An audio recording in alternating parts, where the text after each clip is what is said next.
Welcome back. Next month, a special conference is taking place in Harrisburg. The goal is to address crucial conversations in Black male parenting and mentorship. And joining me now to talk more about this unique program is the founder of the organization Men Raising Black Boys, Corey Dupree. Corey, thank you so much for being here today. You know, this came across my desk and I thought this is pretty interesting, so I had to have you in here to talk a little bit about it. So first, talk about what this organization is and what this conference is all about. Thank you, James, first and foremost, for having me. So last year, I was blessed to participate in the M&T Bank Data Incubator for multicultural businesses. And I finished second out of roughly 70 businesses for this business concept. I believe that all businesses should solve points of pain. For me, I became a dad when I was 20 years old. That was my daughter, who's now 12, and my son was born when I was 23. So I sat back and just thought about all the resources and sometimes lack thereof that were made available to dads and just the community that I wish that I would have had as a college sophomore and senior. And I know that there are even teen dads, right? So I wanted to go ahead and holistically think of all the men in my life who have played a part in being father figures. So whether it's my big brother Todd, who's a white man from Big Brother Big Sister, who I've known for 24 years, or if it's my biological father, who was incarcerated for the majority of my life, or my uncle, or my house father from Milton Hershey School from my time spent there. So I wanted to go ahead and kind of bring together this community, or all of my countless coaches, and just provide a resource for dads, coaches, mentors, and just be in one space and build a community. And why did you think something like this was actually needed? Well, I created a partnership with an organization based in Philly called Black Men Heal.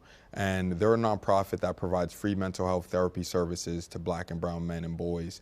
And as we've connected a couple years ago, but as Tasneem Suleiman and I had conversations over the coming months, we realized that there was a gap, right? And we realized that that gap was not just in the mental health space and not just in the community building that we're looking to go ahead and tackle, but it truly was with adults not looking through the lens of the boys.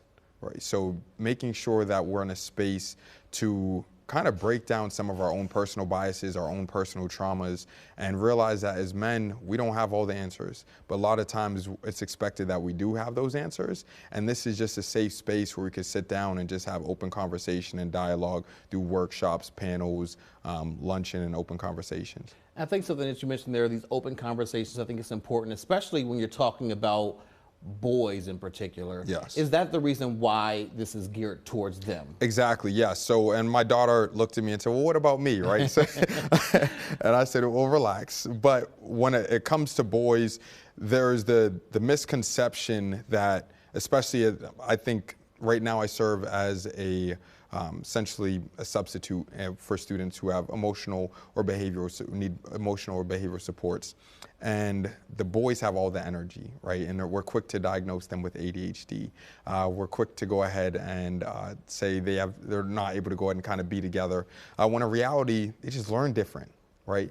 And me as a dad, I get to go ahead and take joy in every single day, constantly learning that my son's on a completely different spectrum, for lack of better words, than the trajectory that my daughter has. And I see it when all the boys are running around at the middle and the elementary schools, but just hyper-focused because I believe in my own personal experience. I identify as male, so I'm only able to go ahead and kind of speak about my experience. And let's get to this conference that you're going to be having here Yes. next month. What is the goal of it? What can people expect if they come out to it? So we're going to go and take it from the top to the bottom. So we'll go ahead and get the day kicked off. First, I want to just thank, we have some amazing partners and sponsors in the Hershey Company, as well as Big Brothers Big Sisters, iHeartRadio Media, and even down to the local businesses such as Millworks. Those individuals, this conference wouldn't be possible without them, and Harrisburg University as well.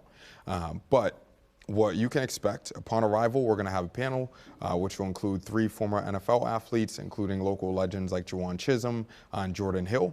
And they will go ahead and talk about the importance of mentorship and physical health.